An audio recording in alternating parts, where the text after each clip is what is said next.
Hope the wind hasn't caused any damage where you were last night. I didn't hear anything here, but my umbrella had taken a trip down the garden, so there was obviously a bit of wind somewhere. We've got a really full agenda for you today, and we're starting with a focus on what it means to be a value maker. So if you've recently signed up to be a value maker and you're not sure what to do next, or if you've been one for quite a while but you're stalled for ideas, you're in the right place. We're going to start with, she's here. We're going to start with Suzanne telling you a bit about what it means to be a value maker, and then we're going to have an opportunity to break out in smaller groups so we can all share what we're doing and what we're doing to make a difference. After the breakout sessions, we will be asking for someone to feedback from them, so just think about that while you're having your conversation and nominate someone to do that feedback. We like to share all the discussions and the ideas more widely. Following that, we've got Nigel and Lynn here to talk to us about everything SDN, and they'll let us know what's going on in the region at the moment. And then Meg will finish up with updating us on the career programme available through One NHS Finance, and we'll be finishing off with a call for BMAC Award nominations. And again, Meg will tell us a bit more about that at the end. So to start with, Suzanne, I'm putting you on the spot because you've only just arrived, but I'm going to pass over to you if that's okay, and you can tell us a bit about what value making means.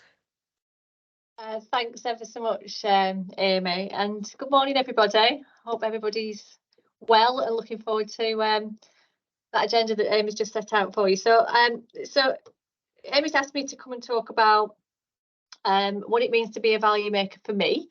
And perhaps if anybody on the call isn't one, some of what I say might resonate, and it might be something that you think about. Yeah, actually, I'd like to get involved in the network, or I can relate to what she's saying, and that makes sense. And I'm going to go away and speak to colleagues about, about how that might resonate. So just a little bit about me before I start, I guess. So my name's Suzanne.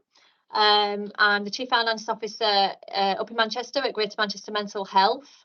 I've worked in the NHS for 22 years now. Started as a grad trainee those many years ago, and I've just worked in various different organisations, probably every organisation in Manchester it feels like, actually.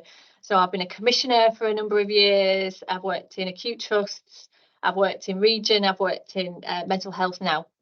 And the last 3 jobs I've had actually been in mental health, because I'm incredibly passionate about working within mental health and advocating for the services that we provide. So that's a little bit about me in terms of my career. And I have to say, probably the last 6 months have been the most challenging for me since I've worked in the health service. And I don't think that's because I do a CFO role. When I speak to my teams, everybody is feeling real pressure at the moment in terms of the work we need to do. You used to have a summer period, didn't we, where things cooled down a little bit and things chilled out, and we were in the planning cycle and we'd done our accounts.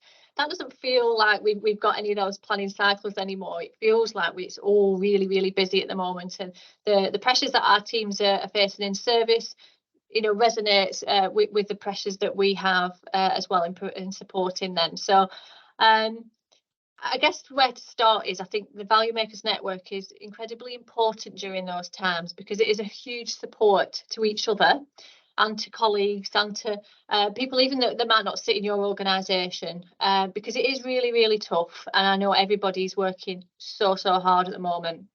And some of the work that we do through the network and some of the materials that we produce and some of the resources that are available are to help us all, given that there's so much going on and everybody is working under so much pressure. So just wanted to say that before I started. So how did I get into value making? Probably when I was about sort of an 8A role, I really started to have an interest and a passion around staff development. So it was when I got into that level, I thought, right, actually, how can I do more to support the team that I'm a part of and the people that I work with? And I took on like a finance skill development type role within the organisation that I was in at that time. Started to think about sessions we could run and groups we could set up, and all sorts of different things to support my team, because I was just generally really passionate about staff development. Following that, I got involved in the accreditation process. So accreditation will be familiar to many of you, I'm sure. But the accreditation that we use at the moment nationally, it was born out of the Northwest where I am. So we've been doing accreditation for finance accreditation for a number of years, and I've been an assessor myself for about 12 years, 11 or 12 years now. And that interest in staff development and that interest in how you can improve things within your department got me into doing that assessor role. And that gave me a really good insight into going into different organisations and seeing what they were doing, and seeing where, where they'd made improvements. And do you know what? It gave me a massive opportunity to blatantly pinch and steal and plagiarise millions of different pieces of best practice that I saw and take them all back to my organisation and say, why don't we do this? Have you thought about implementing something here? Look what they're doing over there. Shall we do it in our team? So it gave me a whole access to amazing stuff that people were doing that I could bring back. So following that, I guess I've always just been interested in my involvement in some of this work has grown from there. So from just being interested in it to being an assessor to then thinking about what more I could do in the different roles that I worked in. So I was super lucky that one day when I was actually working outside of the Northwest, I went down to work in Staffordshire, and I was approached by Caroline Clark, and it was we were doing an application for a HFMA award, and I remember pitching the HFMA award to the panel, and it was for the Havelock training award, and they said to me afterwards, said, oh, we won that award, by the way, which was brilliant for the organisation. But they approached us after that and said, well, we're really impressed with what you've done in the organisation. And we talked about a whole piece of development and training that we'd done with the organisation around value making. We'd called it that. And so they approached me after that and said, oh, actually, we really loved the presentation that you did for the award, and we were really interested in how you'd launched it into the organisation and the success you had with it. What do you think about coming and doing some work for us nationally in the Value Maker Network? And so that's why I do this. And so if I sort of look back, and I'm hugely privileged and honoured to be able to be the SRO for the Value Makers, to represent what is about 3,500 finance folk in this network. I pinch myself every day. It's a real honour, it really is, and I love doing it. But that was born out of just my passion and my interest in it, and recognising, I think, that this is a really important thing for us all to do. So the reason I'm telling you all that tale is I think being part of the network, it can mean different things for different people, and what you get out of it can be based on your own passions and your own interests. So for me, it was about developing my team. It was about sharing best practice and all those ideas that I took from other organisations. For me, it's been great for my career. It's given me lots of opportunities in this network to do some of the work nationally, which I never would have been offered if I hadn't been involved in some of the work that I've been involved with. But it's also helped me think more about health and well-being of my team as well, because that's a really important part of what we do in the network. So probably the number one question that I and you probably as value makers will get asked when we're talking about the network, and we're saying, oh, get involved. It's a great thing to be involved in. People will just say, I'm just too busy. I've got too much work on. I'm up to here, and where do I find the time to do that? So I think there's a lot of myths that we try and bust when it comes to that. So going back to my story, when I've had a sort of a really busy diary of doing some, really difficult meetings or really challenging conversations or really difficult negotiations, whatever it is in my day, this is where I get my energy, is coming and being involved in this network. And I think we all need a little bit of light and shade in our busy days, because otherwise, it's we don't want to be in a place where where we all get some enjoyment from it. So actually, to get some balance to that, that's what I draw from this network, because I really enjoy doing it, and I hope that again, it gives back to others as well. For other people, it could be a whole different things. It could be that actually they want to help learning in their department. So some of the things that I've described earlier on in my career that might be beneficial. So I think the answer to I'm too busy and what will I get out of it? It really does vary from person to person, and what where you are as individuals or where your teams might be. So to explain that, I guess, a little bit more, I always talk in these sessions about just a couple of value makers that I know, and I try not to sort of full name and shame them, but just a couple that emphasise, I think, the variability and the different things that you can get from this network.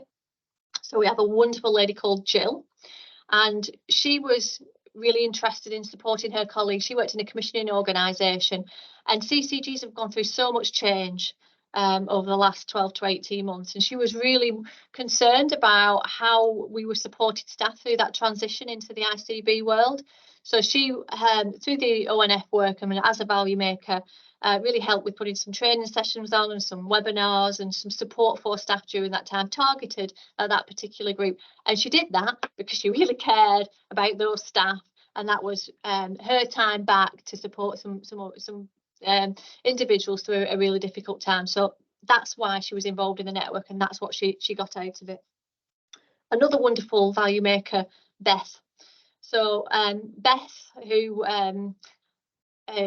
came into the NHS as an apprentice, at a relatively junior level, got involved in the network, and oh my goodness, about 2 or 3 years ago, she chaired a panel with a load of finance directors on it. Amazing that she built up the courage to do that, but to see her grow through that experience, now that's opened up all sorts of doors for Beth that probably wouldn't have been there had she not been involved. She's super ambitious, and she wanted to qualify as an accountant, and she wanted to be a finance director by the time she was 30, I think she said, which I might have warned her against doing that, because there's definitely more to learn. But she was really, really ambitious and wanted to move on that career path. She is now well on that journey, and she's really moved up the rankings in terms of her seniority, and she has built a whole network of connections around her that help support her, mentor, coach her, give her all those best practice things. So she's another example of how that can help with career, and how the resources through the Value Makers Network have supported her on that. And then a third example is John, who's from down south. And John came into the NHS as a non-NHSer, but came in at a quite senior level. So he was coming in at an 8A level. So he had a team of people that he was there to manage, and felt really intimidated in that position, because he thought, the team that I'm working with, working for me, is in my team, they know a lot more about it than I do. So how do I come in and actually support them and be help them with direction around what they're doing, if they are much more familiar with the stuff than I am? And he didn't want to necessarily openly admit that. He wanted to come in and add some value. So through the network, particularly in the Teams channels, he used that forum to ask for, have you got an example of one of these policies? I'm thinking about implementing it, but I'm not really sure how to in the NHS. I'm thinking about improving the controls around this particular area, but I've only got non-NHS experience. Have you got an example that you can share with me? And for those of you on the Teams channel, we'll see the activity. I get pings every 2 minutes about all the different people that are asking for help and advice and support. And then that reaction there about, yeah, I've got a policy you can share, and here's one that we tried. That made such a difference to him, because it built up his confidence to be able to go into that role, armed with some ideas that could help in that role. So they are just sort of 3 different examples of how being involved in the network for different reasons, all of those people are value makers, all of those people are passionate about learning, development, staff support and well-being, but also had their own reasons and drivers behind why they were involved, and why it meant so much for them. So in terms of criteria, there is nothing more than that in terms of being involved. You don't need to be a super expert in it. You don't need to do loads of things on top of everything else. I think it's just a way of being positive, about using the stuff that's out there, because it helps us with our jobs, and they're tough enough as it is, aren't they? So it's about being enthusiastic about changing and improving things, and that's it. That's all it means to be a value maker. But it's a forum of like-minded people, for their own reasons and for those collective reasons, as to why we think this is important. So I will stop there, Amy, and I've saved your blushes, because you are a wonderful value maker. And the very fact that you're hosting this today is an example of why you are such a wonderful value maker. But I'll leave it there just in case anyone has any questions. Thanks very much, Suzanne. That was inspiring, and I didn't realise that's where value making had come from. So I've learnt something sat here as well. Oh, I can't say it came from me. I think I might have nicked it from the national team, well, and then put it into my trust. I don't want to take full credit for that. Has anybody got any questions for Suzanne or for anybody else before we move on to the breakout rooms? No, stunned you all into silence. I suppose one thing I wanted to add to something Suzanne said there was about not having the time. For me, I've just gone into a new role, and I've found that time's been a struggle, but that's okay, because you can dip in and dip out as well when it works for you. So I've done a lot in the past around value making and all the networks and stuff, but the last month or so I haven't really, because I've had to focus on other things, but that's been okay. That's fine. You're still part of that network, and you can still pull on that network if you need to do. I think I've got a hand up, haven't I? You have, Amy. Well, put your own hand up there. Sorry, Rob, go on. Thank you very much. Yeah, sorry, I couldn't get to the hand quick enough to put it up when you asked. That was really helpful, Suzanne. Thanks very much for that. I just wanted to ask about actually being able to capture those things. I think some people say, and I've said it myself, like you think, well, actually, I'm a value maker, but I don't really feel like I do anything. And actually being able to capture in some sort of way. I mean, you've really helpfully related what kind of things you did to assist. But is there any way of capturing the actual, almost like a list of things that people do as a value maker, and because I think quite a lot of it goes under the radar without actually being seen for what it is, and I just wondered if you had some way of capturing those sort of things so people understand it. Thank you. It's like a blatant plug for any resources that are available. I would always encourage just to have a look on the ONF website. We thought really hard about that, actually. We thought if you were fresh into an organisation and you'd not been involved in this sort of stuff previously, where do you start? So what's the first steps? Particularly, that's a question we've been asked lots around accreditation. So if that's something you want to put into your organisation or help your organisation with, where on earth what do you go to? There is a bags of stuff on there, and this one I'm sort of floating around is the staff survey resource pack, which is a great example of the sorts of things that organisations that are really well engaged and have lots of value makers and lots of people involved in it do really well. And it's a great place to start. Most organisations do at least some of this. I've never come across an organisation that doesn't do any of it. But actually what's helpful is to bring those people, because there's lots of people in all of our departments that are really passionate about this, that, like you say, go under the radar. It's really helpful to use this and bring those people together, to talk together, to share ideas, so it doesn't just sit with one person. Simon Worthington, who's the chair of our group, always says this phrase, many hands make light work, and that is so true with this network. That if, as Amy said, if you having to say, right, I've got to find a whole day every week to do this, then that can be really difficult to manage with everything else. But actually, if it's a way of doing things and there's more people involved in it, then actually that really sort of helps.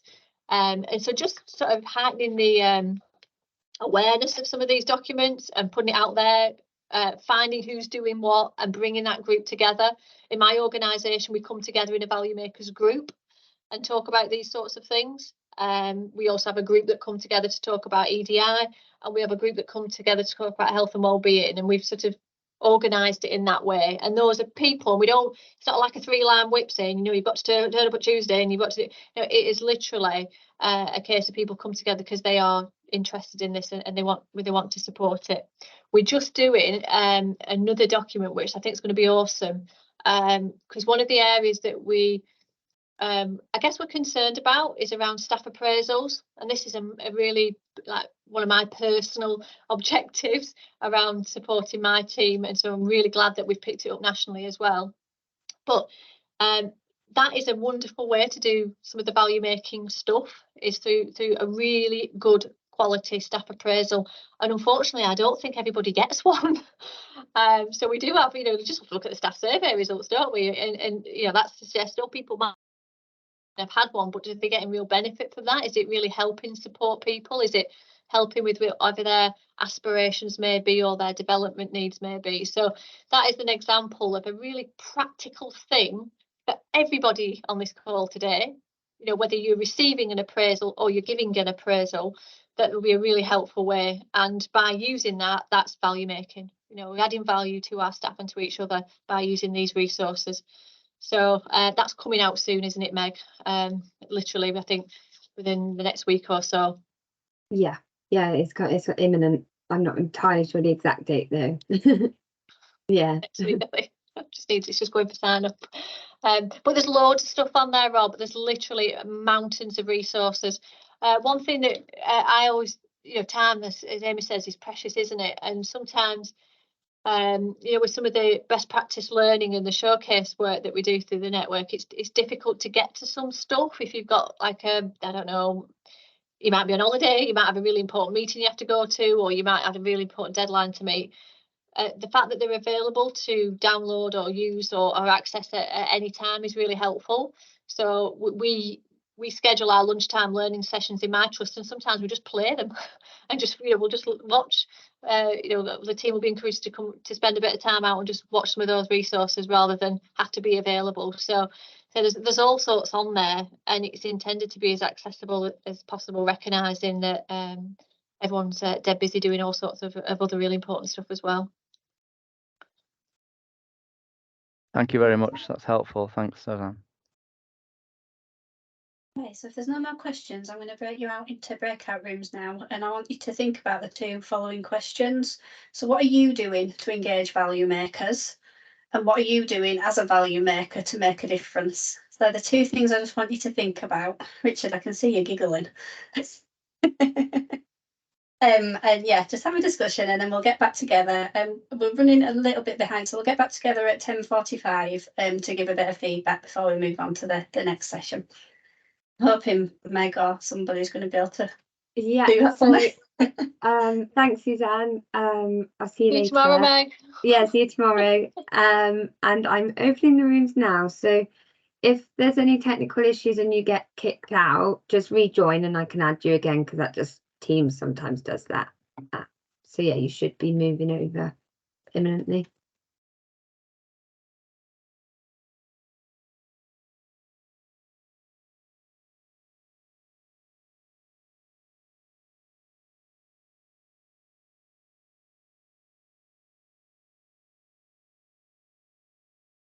Hi everyone. Sorry, you guys joined after I made the breakout room. So are we the leftovers that haven't gone in, Megan? You are the leftovers. I'll quickly I thought it was our team. No, sorry. I was too busy listening to Suzanne. I didn't realise people had joined after I'd assigned it. 2 seconds. I will pop you guys into some rooms.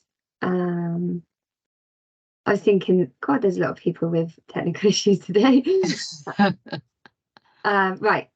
So you should now be going into breakout rooms.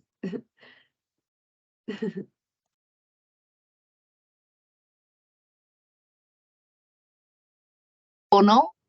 Or not? Oh no, there we go. I think it's working. Have you guys had anything pop up at all? It's so temperamental. Right, 2 seconds. Oh no, you've gone. Robin, last one. Let's see.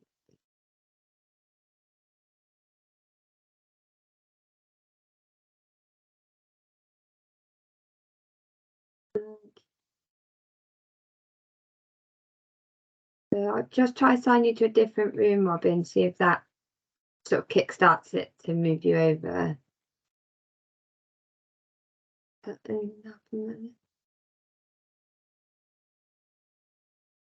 Oh no, I'm sorry. I don't know why it's not working. It should just sort of take you out automatically. Do you want to leave the call and come back and see if you do that, then it might work?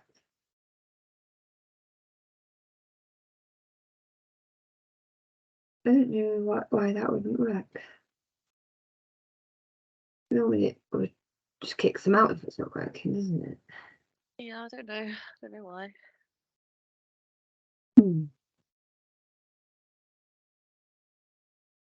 Got quite good attendance. Right, let's try this again, Robin. Where's your name?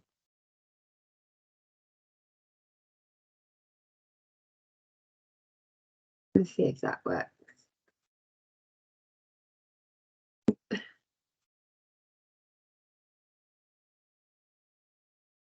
See if there's a way I can send you like a link to the room at all.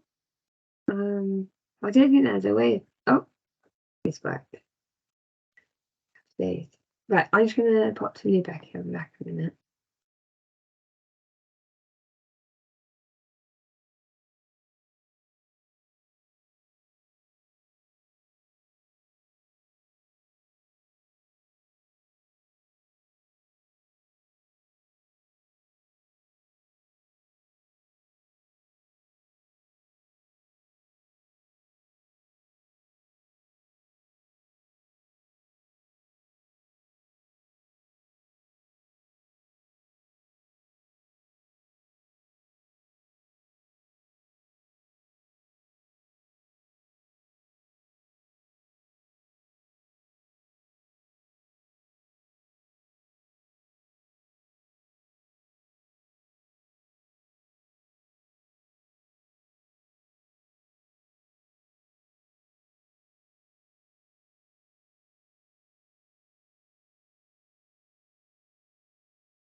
Oh, it's nice to see so many faces now. You'll get tricked into having your cameras on, don't you? Because it's on in the breakout room and it's still on when you come back.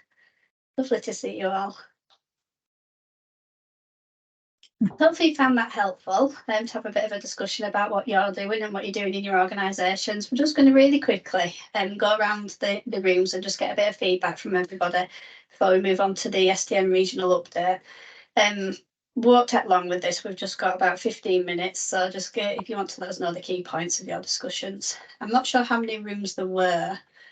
So shall I just go? So we've got 6 rooms.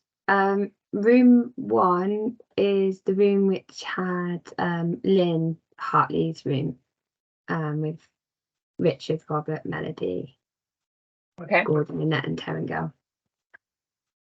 Okay, so we were just talking a little bit about how it's difficult to find the time to do a lot of stuff, but when you start talking about things, actually there's a lot of work goes on, a lot of support goes on for each other, and a lot of sharing.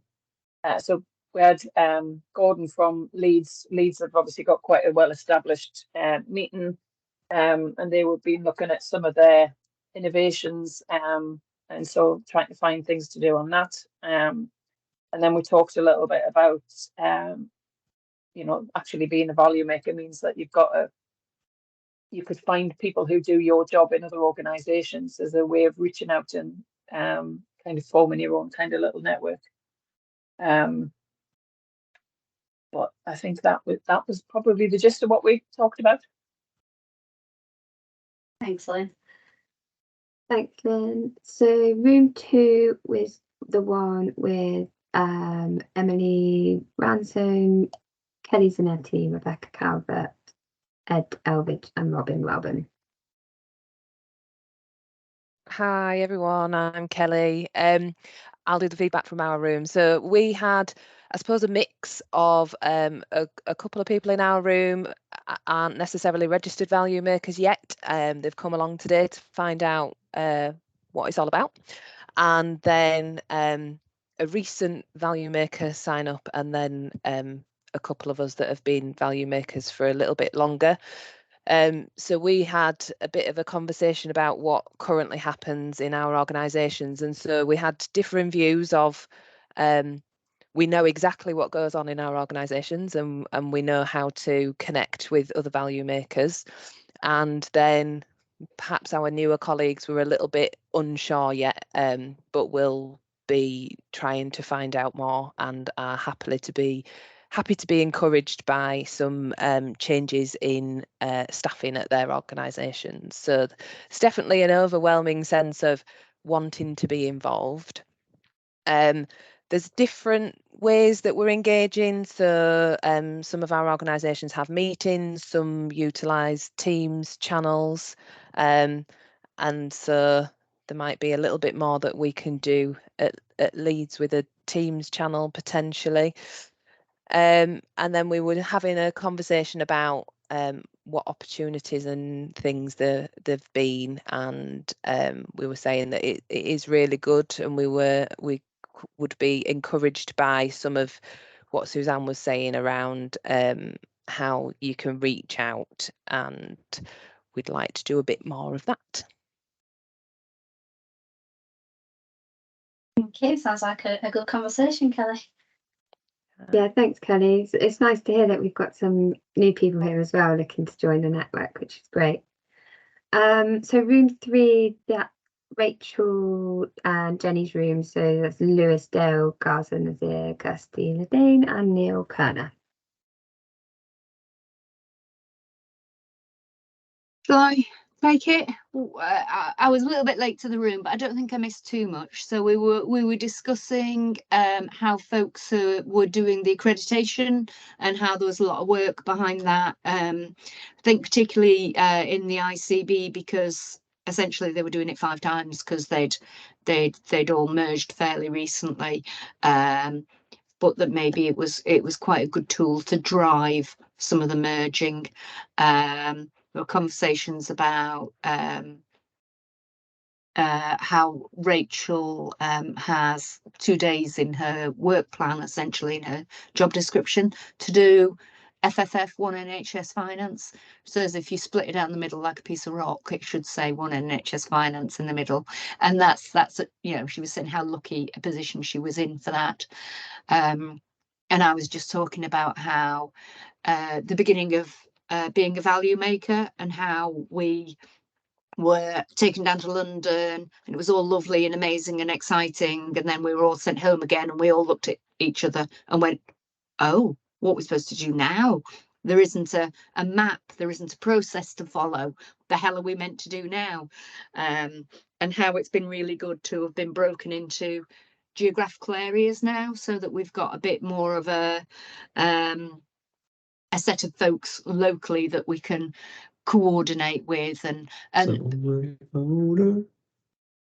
the network is the biggest part of what we've all taken away from this, the networking, that we can just contact people and say, you know, what do you do for this, what do you do for that, and how have you done this? And that's the key part, that anyone that's put their name down as a value maker has kind of put themselves up to be a point of contact for anything you might need. Better a thief than an inventor. Not many of us do things that are so totally new that nobody anywhere else has ever done anything like it. So I think mostly covers what we said, does it, guys? Yeah. Cool. Yeah. Thanks, Jenny. Thank you, Jenny. So the next room was actually your room, Amy, but I think maybe we'll see if someone else wants to update. So that's like Laura Walker, Simon Hosey, Andy Jackson, Sarah Milligan, Alison Croft, or Shelley Sunderland. I was asking for a volunteer just as we came out, but it looks like Shelley was taking herself off mute, so go on, Shelley. I'll do the volunteer bit. Yeah, so we talked about how best to recruit people to volunteering, to value making, and how to sell the benefits. And you know, you can take a horse to water, that kind of thing. But it's about targeting the people that are really passionate about this kind of stuff, and engaging them. I talked about as well that my directorate isn't just finance, it's fraud, it's estates, it's commercial. And at the minute we're going through level 2 accreditation, and I have to sort of de-finance some of the standards to get buy-in from colleagues that aren't directly working in finance, just to get that engagement and that inclusion. And I think Amy's done that trick as well. So yeah, we're all doing loads of different stuff as value makers, and it's just great to get together and talk to each other in forums like this. Thanks, Shelley. Yeah, thank you, Shirley. So room 5 is Sana, Marina, Georgia Charlton, Ben Underwood, Joanne Pining, Holly McLaughlin, and Renata Palmer. Hi, it's Jo. I'll feedback if that's all right with everybody. There was only 5 of us in the room, I think, and 3 of us were from the same team, Skills Development Network. But we realised that the other 2 were really new to value making. We're kind of coming along to get a feel for what it was all about, so that's great. And we were talking about the fact that actually people probably don't realise they are value making when they are. And so I kind of took the opportunity to kind of come up with some suggestions to how they could value make, and literally maybe seeking out other people who are enthusiastic within their team and getting them together to kind of make a difference. And it could be just signposting resources and things like that, and trying to encourage people to think differently. And I think one of the suggestions was to get in touch with, because the 2 people in my group are from Leeds, and Leeds Teaching are renowned for submitting lots of innovation, so they're going to make contact with Leeds and find out how they do it, how they've got that embedded in their culture, and try and do that in their own organisation. And then I suggested maybe you could just assign somebody to identify jobs that people do that they shouldn't do anymore. They don't need to do, and because people always just go to work, get busy, do the jobs, and don't ask whether they should actually be doing it, whether they need to do it. So maybe that could be something for somebody to do in their trust. So we were just kind of trying to highlight that it can be a tiny little thing as a value maker, or a big thing that you do as a value maker.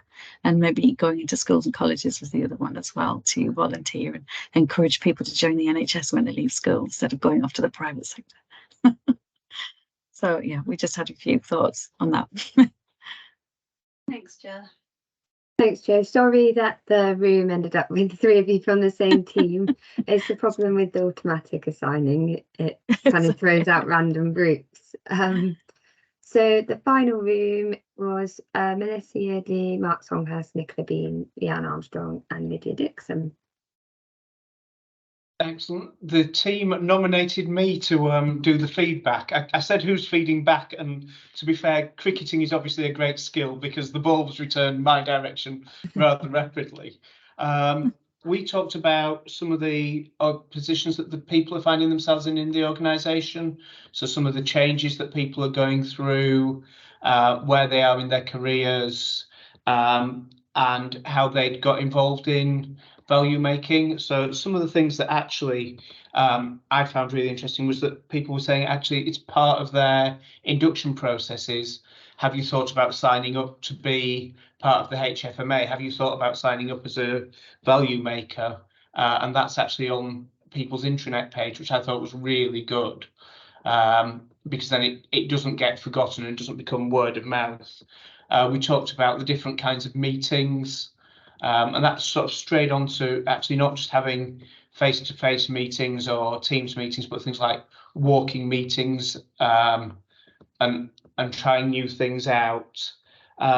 We talked about the intranet and the internet pages for One NHS Finance, which was really good. And the other thing that came out of that was actually people are struggling a bit to navigate the One NHS Finance website. And when they do find what they want, they really want to start to know what the outcome of the story was. So, you know, they've changed all these processes, but how does it work now? And then be able to contact somebody. So actually maybe where there are stories on there, actually having a contact for the organisation so you can go back and find out more on some of those resources. That's the feedback from us, Amy. Yeah, thank you, Mark. It's nice to see you as well. Thank you. You too. Megan, you look like you're being pestered by a kitten. I am. She just won't leave me alone. Thanks for that feedback, Mark, on the website. We are doing quite a bit of work on it, but I will feed that back as well. Hopefully we can improve that. Is that all the rooms or? Yeah. Yeah, that's all of it. Brilliant. That's been really helpful to hear what you've been talking about, and I hope you've all found it helpful just to be able to have a discussion with fellow value makers. Obviously take notes of the people that are on the screen, because these are the people that you can reach out to in your day-to-day, ask questions. It's nice to know who the other value makers are, isn't it? Who you can just get in touch and reach out to when you need to. So I'm going to hand over now to, I'm saying Nigel and Lynn, but I'm not sure Nigel's here, so it might just be down to you, Lynn. Yeah. And just if you can just give us a bit of an update on what's going on, everything STM, please. Yeah, I think it's just me. Anyway, what I thought I'd do is just I've had a few queries recently on just people kind of going, so what is the difference between One NHS Finance and Skills Development Network? So I thought, in the absence of Nigel, rather than go specific, I'll do a little bit of a general overview and bring in some kind of bits and pieces. So I'll just share these slides. So what on earth is the Skills Development Network? Hopefully most of you know, but if you don't, this is a little bit of an update on kind of who we are, what we do, and how it fits with the One NHS Finance and Value Makers. So this is kind of how it works in the Northeast. It works slightly different in Yorkshire and Humber, but only very slightly different. So the Finance Leadership Council are the head honchos who decide what development is needed, how to develop all the staff. And from that goes to One NHS Finance, who come up with real national priorities. And I see them as being the real national leaders of what we do. So some things are done nationally, such as some of the big development programs, and some of the various work streams, which really do work at a national basis. And then That is split down into 3 areas. So there's the National Finance Academy, and the Future Focused Finance, and the Finance Innovation Forum. Now, all 3 of those come down into the Regional Finance Academy. So Tim Savage, who's the Regional Finance Director, leads the Regional Finance Academy. And that's where they convert all of those national priorities and national work streams into what is our big priorities at the moment. So a lot of the stuff that we've been helping out with is around EDI, around recruitment, and those are have been our big kind of focuses over the last year or two. So EDI, we've done quite a lot on. We've got a specific group looking at EDI, which is looking at sponsorship, reciprocal mentoring, really focusing on the percentages in each organisation and each ICB, and trying to understand whether we're representative of our general population or not. We've also been doing quite a bit of work looking at jobs, how people are advertising things, doing some great, I'm sure some of you will have seen them, the great educational outreach resources that people can use. So those have been our kind of 2 priorities. But the Regional Finance Academy sets out its priorities, and then it looks to a number of organisations on how to fulfil them. So Skills Development Network is just one of those. HFMA does quite a bit. It could be the some of the accountancy bodies. So you might get things coming through from CIMA, ACCA. It could be from the Leadership Academy. So there's a lot of different organisations that the Regional Finance Academy can call on to fulfil those regional priorities. But if we just kind of come down a little step, the Skills Development Network in the North East and North Cumbria, the split between skills development is really that skills development supports the organisation. So we may put training on and development on for you, but it's primarily there to support the organisation, to train you to be a better accountant for your organisation. HFMA, because you subscribe to HFMA, supports the individuals. So it may well give you very similar training, but the focus is on making you a better accountant. And that might not necessarily be for your organisation. It could be because you're moving on to somewhere else. The Skills Development Network is funded by all the organisations. So I think it's quite right that that's our focus. In Yorkshire and Humber, it moves slightly differently in that the Skills Development Network provides all the development across the board up to about Band 7. And HFMA is really a very professional outlook that actually takes on the senior management and provides development for senior manager. But it's a very blurry line. And so, you know, if there's anything that any of those organisations are putting on, then go for it if you think it's going to be a benefit to you. So hopefully that kind of helps you understand kind of where we all are. But we do, Nigel and I get involved in an awful lot of things. So you will find us at probably all of those different levels at some point. So if you ever need any development, then Nigel and I are kind of the people that you want to speak to. Hopefully you can see a little bit of that. I just flung this in just at the last minute. The Regional Finance Academy have a number of KPIs that have been set that should be in place if organisations are being really forward thinking, developing the staff, developing how they are, and really being great places to work. And what I did a number of probably about last year is split those down into things that people could actually do. And I think I circulated this at the time, but I thought it's worth coming back to. So if you are a value maker and you're thinking, what on earth do you do? Then these are some of the things that you personally could do. You could get involved in, or you could make sure that the person who sits next to you is doing. So it could be, are you signed up to the Value Maker Network? Well, if you're a value maker, presumably you are, but the person sitting next to you may not be. Does your organisation have an active finance and clinical educator? And if they don't, is that something you could do? all organisations should have at least one accredited finance and clinical educator. So again, if you're one of the FACE people, then could you do that? It's just a case of submitting diaries of any time that you've given support to people who are not from finance.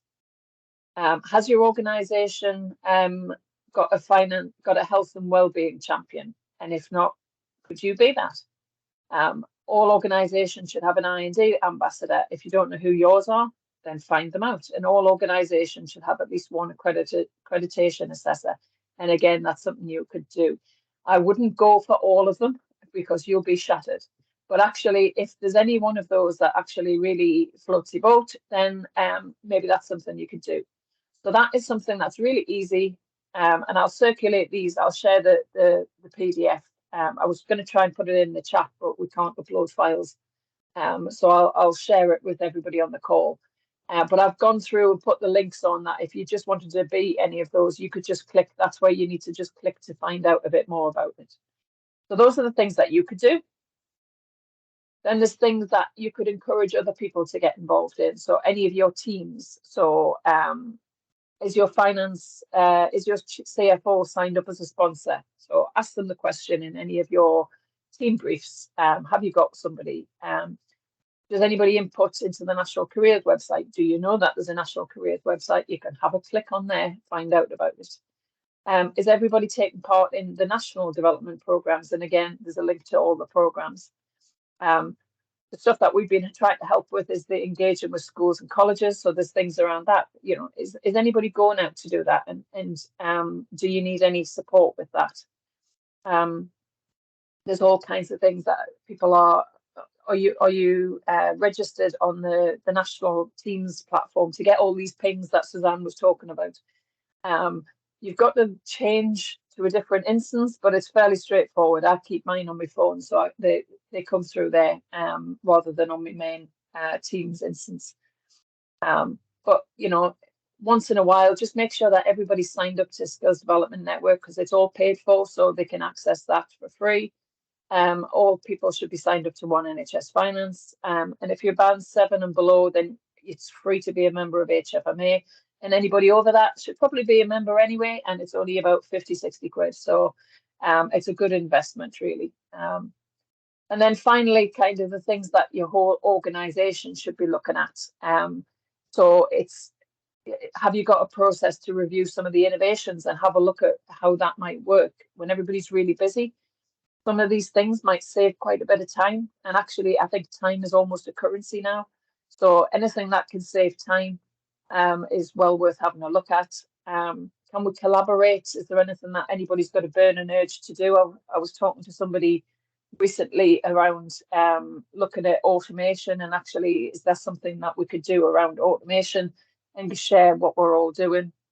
You know, everybody is supposed to be looking at submitting innovations, but very few do. Leeds have a really good program to source them, and we're constantly trying to persuade people that what they're doing is really good and is worth sharing. But most people go, oh well, you know, I don't want to share it because everybody's going to go, well, I'm already doing that. But that doesn't matter. Just submit it if you think it's good, or if somebody else thinks it's good.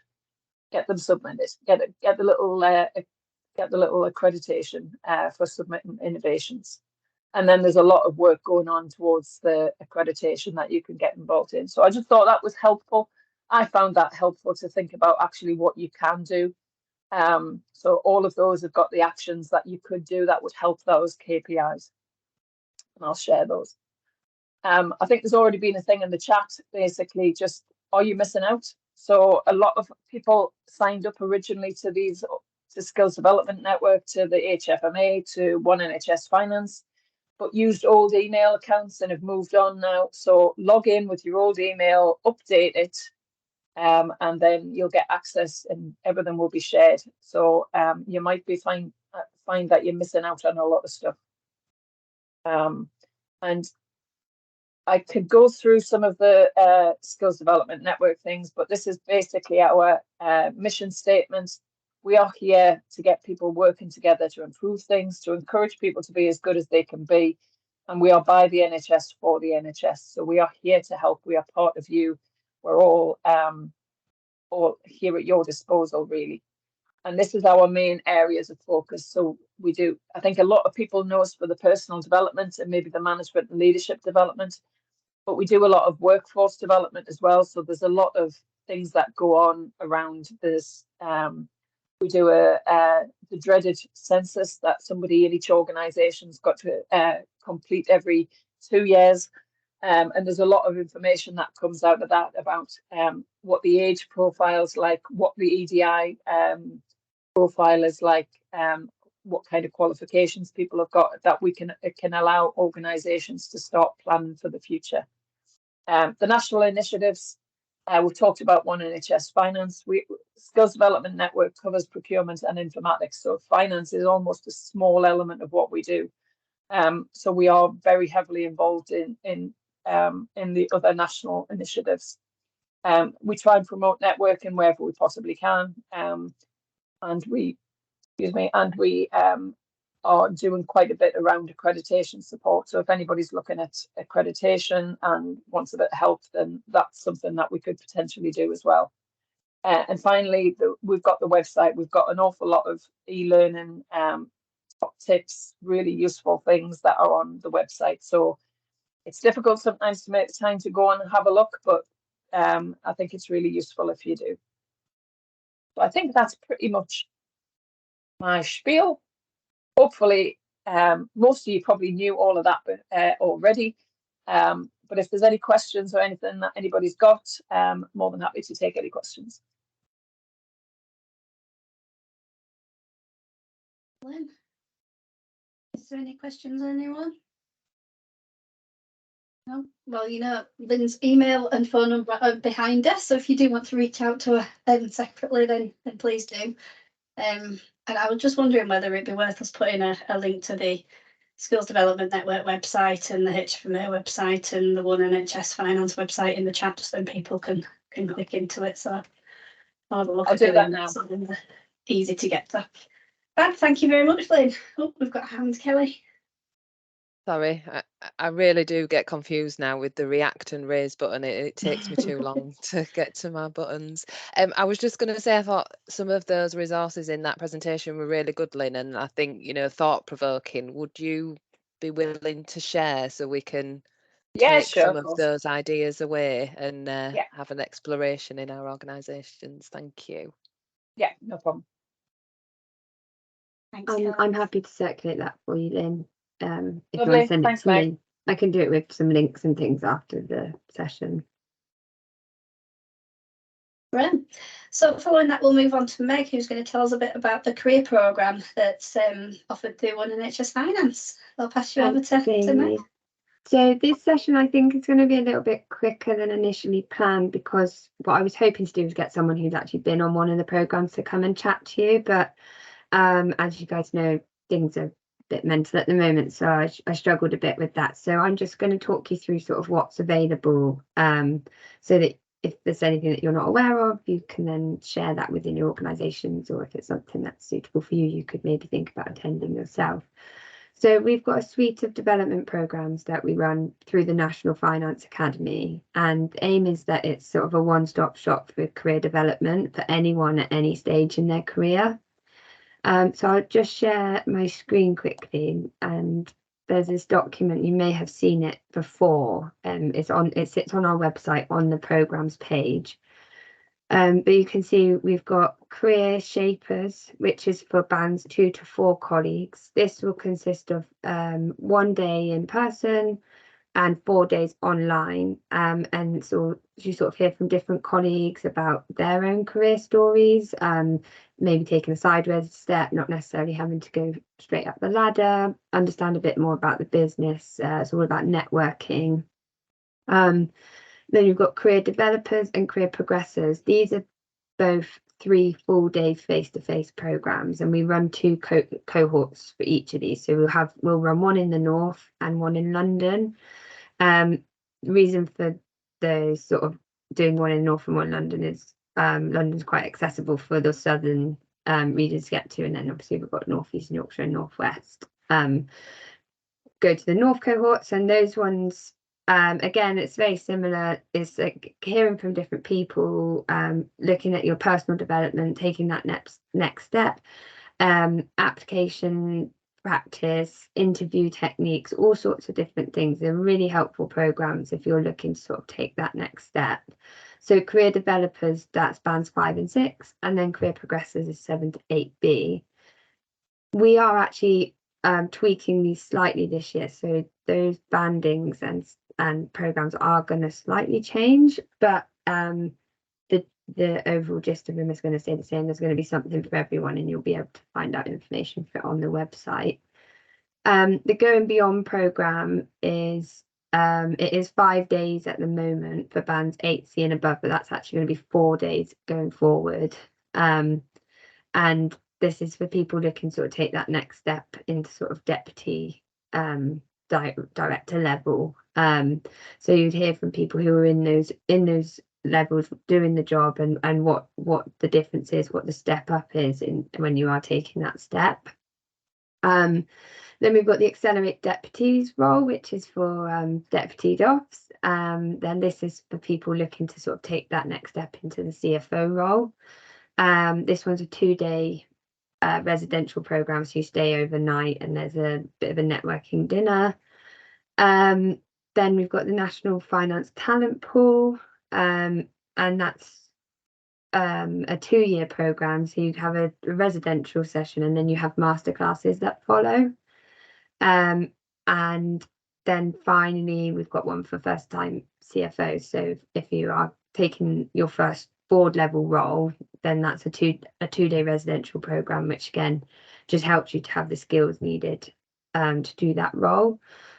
And I think one of the best thing about all of these programs is you will go away with a network of people at your level, sort of trying to take that next step. And often what people do is they either share their LinkedIn or they create a WhatsApp group, and so they sort of support each other with their career development, which is quite nice.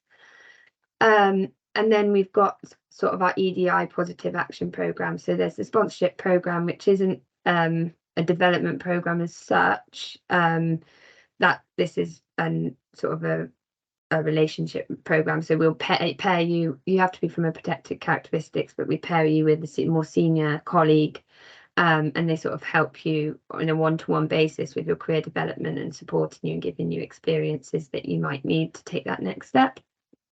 And then finally, there's the Breaking Diversity Barriers program. So this is colleagues band 7 to 8B with protected characteristics. So and this is a 3-day face-to-face program. It's run nationally, so you would have one in London, one in the Midlands, and one in the North, just to make it fair for everyone.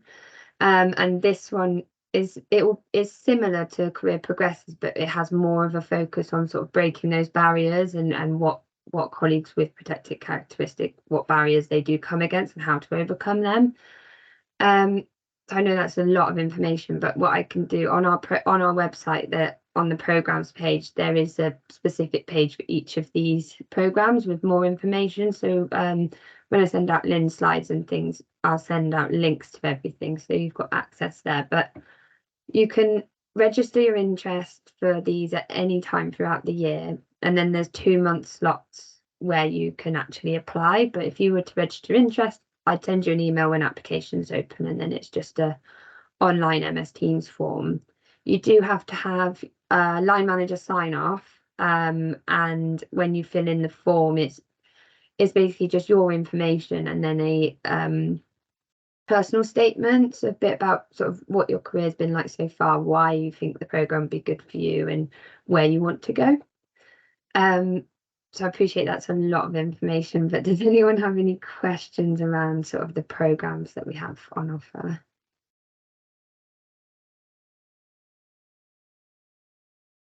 Amy? I don't have any questions, but I just thought I did the career progressor program a couple of years ago, so I can say a little bit about that one if you want. Yeah, if you're happy to.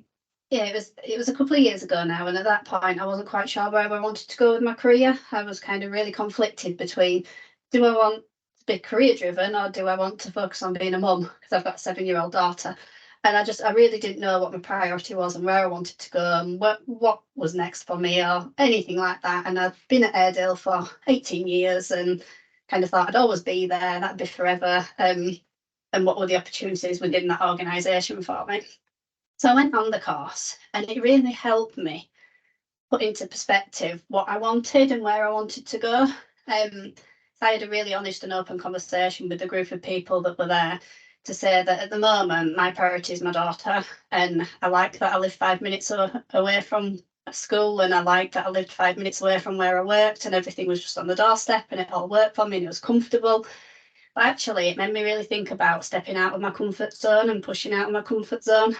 So I started doing things like this, chairing massive meetings and what have you, which is stuff that I'd never have done before I went on that course. And I thought, actually, I quite like doing this kind of thing. I quite like having conversations with people that I don't know and learning from people that I don't know. So that really helped, and that's something that I got from and the interview technique piece, because I haven't had a lot of interviews in my life. I've, like I said, I was at Airedale a long time, and I kind of just happened to be in the right place at the right time a lot of the time to progress, rather than having to go through interviews and what have you. So at that point, I think I'd only had 3 interviews, and none at a particular senior level. And after that, I had a couple of interviews. One I wasn't successful with, but one I was. So I think that really helped with that. And it really also helped me recognise that I suffer from imposter syndrome. And we did a session about imposter syndrome and what it means and what it is and what have you. And it made me look at me and my self-confidence and how I can develop my confidence and believe in myself a little bit more. Yeah, so it helped. And like now, I've changed jobs, I've been promoted. I'm in an organisation that's 1.5 hours, 2 hours away from my home now. So to say 2 years ago, I was saying I wanted to stay 5 minutes from work. I wanted to prioritise this, that and the other. Actually, my life has completely changed now, and it's okay. I'm managing to juggle it all, and I'm enjoying it. So I do think if I hadn't gone on that course, I probably wouldn't be where I am today.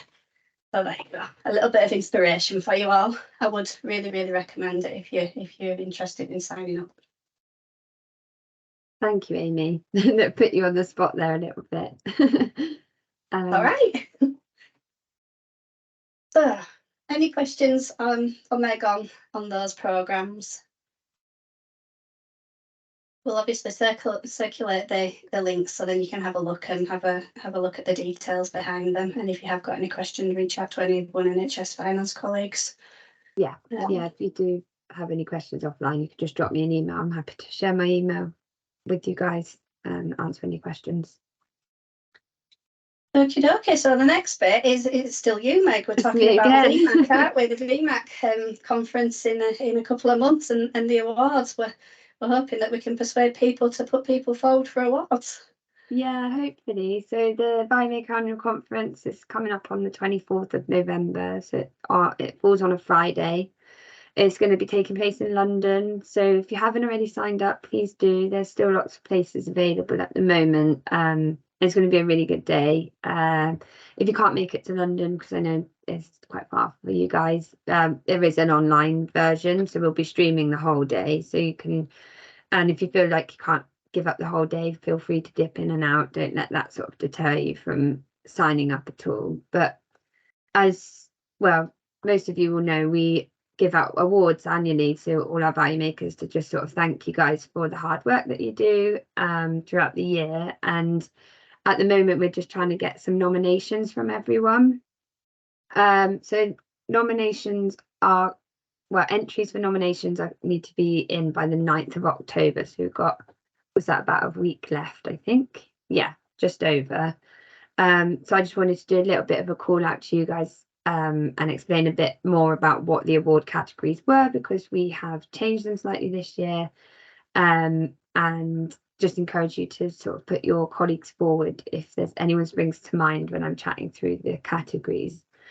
So we've got 6 categories, I think. So we've got finance excellence. So this one's sort of to do with an individual who has commitment to sort of contributing to team's development, is always like sort of continuously learning, updating their finance skills.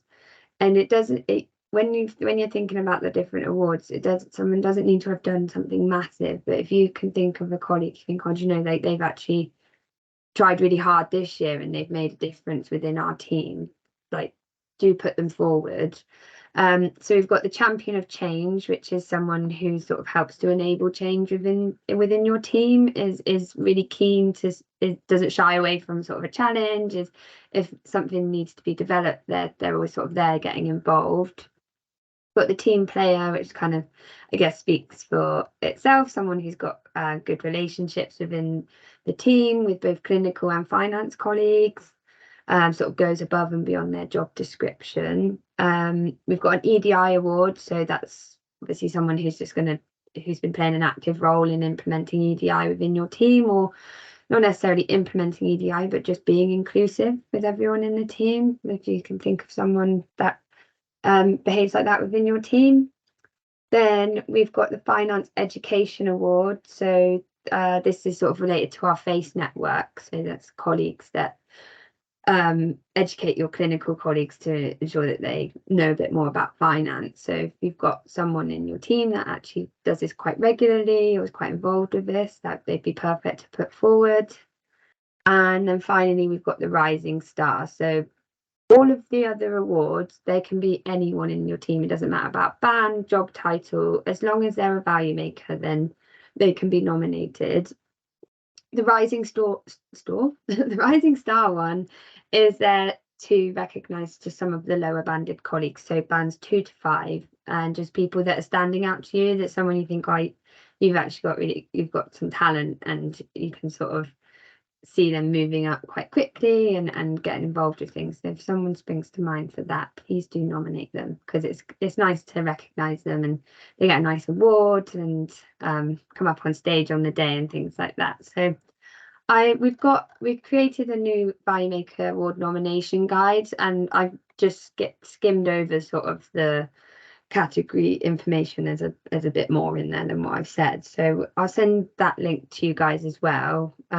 Please do just have a little read through. In that guide, the link to nominate is also in there as well, and a bit of information about sort of what we would require from you if you were nominating. So it's like a 200 to 400 word statement, so it wouldn't take too long to put it together, and it's just basically, why are you making a nomination, what have they done that meets the criteria, and what benefits have you seen to your team from the way they've been throughout the year. So yeah, that's everything on the awards. Has anyone got any questions at all? It's worth it because you get a posh trophy, look. Can't really see it because it's glass, but there you go. We've gone back to the glass ones now, actually, so you get the posh ones again. So I'm challenging you all. Yeah, I've made myself a shelf to put it on. It's been in the box for 3 years.